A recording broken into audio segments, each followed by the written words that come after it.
আমাৰ দুইটা বস্তু সমসমে গৈ থাকিব পাঠৰ ব্যাখ্যা ইতিমধ্যে পদে আমাক কৈ গ'ল 28শ সহস্ৰ ঋষি বেদৰ প্ৰধান 28,000 ঋষি আছিলে তেওঁলোক আজি গৃহস্থই আমন্ত্ৰণ কৰিও না আপোনালোকে আসন দিয়া এই বিনীত বৰাৰ দৰে একো নজনা ব্যক্তি নাছিলে তেওঁলোক আছিলে আপোনালোকৰ দৰে মহাজ্ঞানী তেওঁলোক আপোনাৰ আমাতকৈও উচ্চ জ্ঞানত শ্ৰেষ্ঠ বুলি কৈছে কি জ্ঞান বেদৰ জ্ঞানত শ্ৰেষ্ঠ 28,000 ঋষি তেওঁলোক বেদৰ জ্ঞানত শ্ৰেষ্ঠ আছিল কিন্তু এই বেদৰ জ্ঞানত শ্ৰেষ্ঠ হৈও তেওঁলোকে আজি কলৈ যাব লগা হ'ল বিষ্ণুৰ গুণেৰে সমৃদ্ধ এটুকুৰ ঠাইলৈ গৈছে যিটুকুৰ স্থানত পুণ্য স্থান বুলি কৈছে কৃষ্ণক পাবলৈ হলে কৃষ্ণৰ ৰস পাবলৈ হলে আমি ভগত হিচাপে প্ৰথম কলৈ যাব লাগিব পুণ্য স্থান বিচাৰি যাব লাগিব কিন্তু পুণ্য স্থান বিচাৰি যাবৰ কাৰণে আপুনি আমি কষ্ট কৰাৰ প্ৰয়োজন নাই ভগৱন্তই একাদশ স্কন্ধত উদ্ধৱক কৈছে হে উদ্ধৱ মই তোমাৰ কাৰণে আৰু ভগতৰ কাৰণে পুণ্য স্থান সেৱকসকলৰ কাৰণে সৃষ্টি কৰি থৈছো সেই পুণ্য স্থান কোনখন এৰাম নিস্তে কৰি কহো শুনা সাৱধানে তুমি ভগত যি খানে থাকে হি পুণ্য ভূমি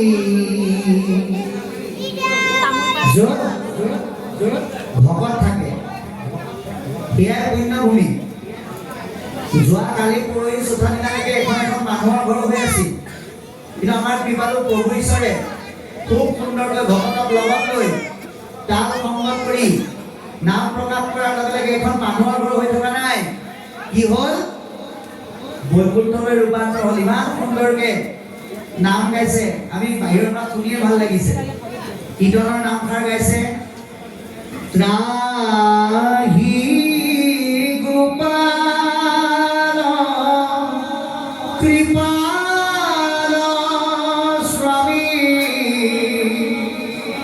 মজিলো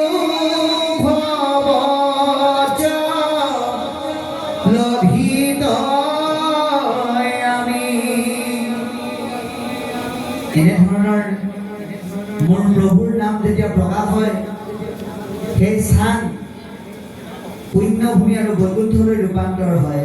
আজি এখন গৃহস্থৰ ঘৰ হৈ থকা নাই। প্ৰভু ঈশ্বৰৰ সুন্দৰ কণ্ঠ আৰু ভকতৰ শব্দই এইখন ঘৰ বৈকুণ্ঠলৈ পৰ্যবেক্ষিত কৰিলে আৰু এয়া পুণ্যভূমি হ'ল। সেই তেনেকুৱা এক পুণ্যভূমিত 28,000 ঋষি মিলিত হ'ল আৰু যিটোবোৰ স্থানৰ নাম কি বুলি ক'লে? নৈমিষা অৰণ্য বুলি কৈছে। আজি এইখন গৃহস্থৰ ঘৰো কিন্তু নৈমিষা অৰণ্য। নৈমিষা অৰণ্য বিচাৰি আমি বেলেগলৈ যাব নালাগে, কাৰণ পাথৰ প্ৰাক মুহূৰ্ত দিয়াত ভকতে কি চৰালে? নাম সিংহ চৰালে। নাম সিংহ, যিখন অৰণ্যত ভকতে নাম সিংহ চৰাই, য'ত মিছাক নৎসাত কৰি সত্যৰ সন্ধান কৰা হয়। সত্য মানে ঈশ্বৰ। ভাগৱতৰ যোগেদি মিছাক নৎসাত কৰি সত্য সন্ধান কৰা যিটোবোৰ স্থান, সেইখনে হৈছে নৈমিষা অৰণ্য, য'ত মিছা নাই, য'ত নিমিষতে ঈশ্বৰৰ ভাৱনাযুক্ত পৰিৱেশলৈ ৰূপান্তৰ হয়। নিমিষতে হয়, কালি পৰহিলৈকে হোৱা নাই।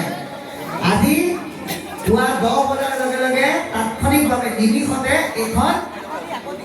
এখন অৰণ্যলৈ পৰিণত হ'ল, কাৰণ য'ত ভাগৱত প্ৰকাশিত হয়, সেইকাৰণে নৈমিষা অৰণ্য। গতিকে তেনেকুৱা এখন স্থানত কি কৰিলে? 28 বেদত প্ৰধান বিষ্ণুৰ নৈমিষ ক্ষেত্ৰ মহাপুণ্য স্থান মান্য কৰি সুতক। আজি যেনেকৈ আমি আমাৰ কৃপালু বাপজনাক পাথৰ আসনত বহুৱাই সন্মান দি সুত সদৃশ জ্ঞান কৰি তেখেতৰ মুখেৰে আমি ভাগৱত শুনাৰ ইচ্ছা প্ৰকাশ কৰিছো, ঠিক তেনেকৈ সেই লোমহৰ্ষণ সুতৰ পুত্ৰ উগ্ৰসভা সুতক আমি বাপজনাক আসন দিয়াৰ ধৰণে তেওঁক আসন দি তেওঁৰ মুখেৰে ভাগৱত শুনাৰ ইচ্ছা প্ৰকাশ কৰি সকলোৰে হৈ সৌনকে কৈছে। কি বুলি? সৌনক বদতি শুনা সুত মহামানী, হে মহামানী সুত, পৰম পাতকী কৰি পাইলে হেন জানি মহাপাপযুক্ত এটা বিপদ আগজাননী দিয়া যুগ, কলি নামৰ যুগ এটা আহি বুলি গম পালো। আৰু এই যুগৰ ভয়াৱহতাৰ পৰা ৰক্ষা পাবৰ কাৰণে আমি কি কৰিলো? 1000 বছৰ যজ্ঞ কৰিলো।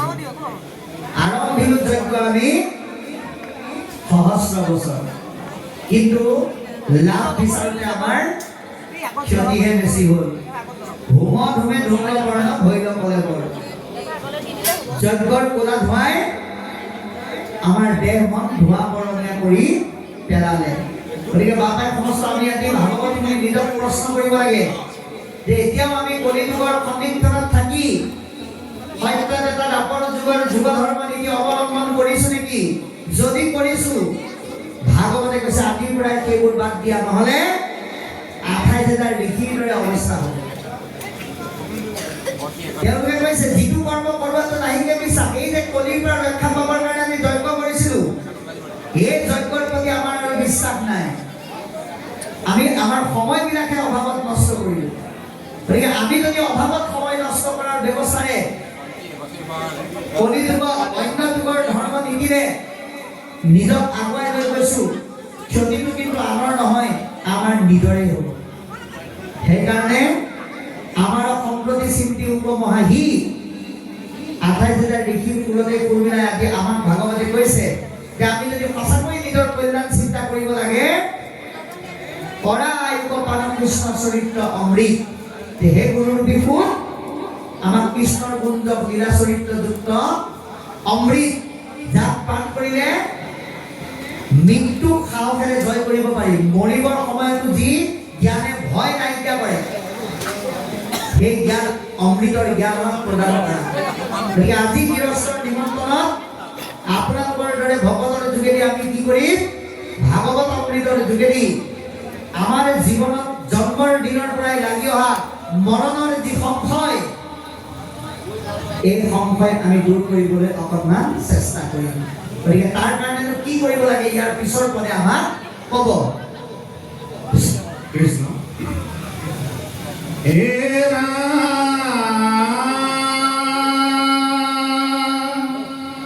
পৰম ঈশ্বৰ কৃষ্ণ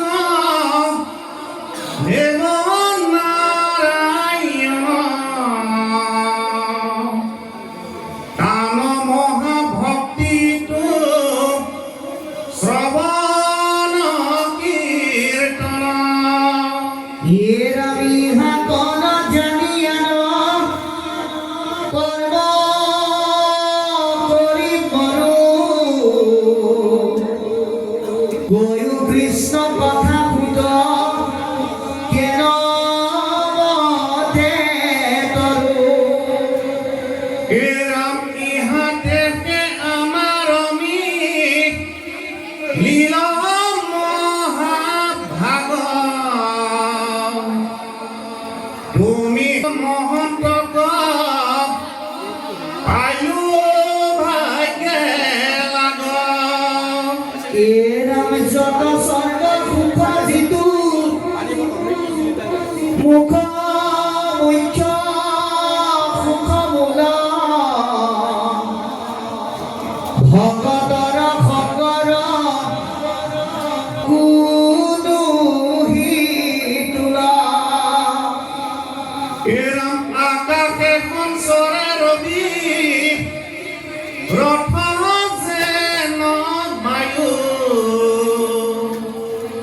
সূৰ্যৰ লগত হৰৈ জগতৰে আয়ু এ ৰাম একজন মানে যিটো শুনে কৃষ্ণ কথা যাৰ বিনে আনৰধি মন যায় বৃথা কৃষ্ণ তোর পিয়ামি করু কর্ম যত তাতো নানা বিঘ্নি আছে জানিলু মনত এতেকে বিয়ায়ু কৃষ্ণ চৰিত্ৰয় অমৃত শ্ৰৱণ মাত্ৰকে যেন হওঁ কৃত কৃত এৰম যাগ যুগ যজ্ঞ কৰি দুঃখ পাইলু মাত্ৰ আৱে কহি উপমহা ভাগৱত শাস্ত্ৰ কৃষ্ণ এতিয়া ইয়ালৈকে আমাক কি ক'লে আমি আলোচনা কৰিম অতি সুন্দৰকৈ ক'বলৈ যত্ন কৰিছে যে পৰম ঈশ্বৰ কৃষ্ণ দেৱনাৰায়ণ দান মহাভক্তিটো শ্ৰৱণ কৃত পৰম ঈশ্বৰ পৰম ব্ৰহ্ম অনন্ত শক্তিৰ অধিকাৰী নাৰায়ণ তেওঁই কৃষ্ণকে আদি কৰি বিভিন্ন অৱতাৰে এই সংসাৰত অৱতাৰ ধাৰণ কৰিছে।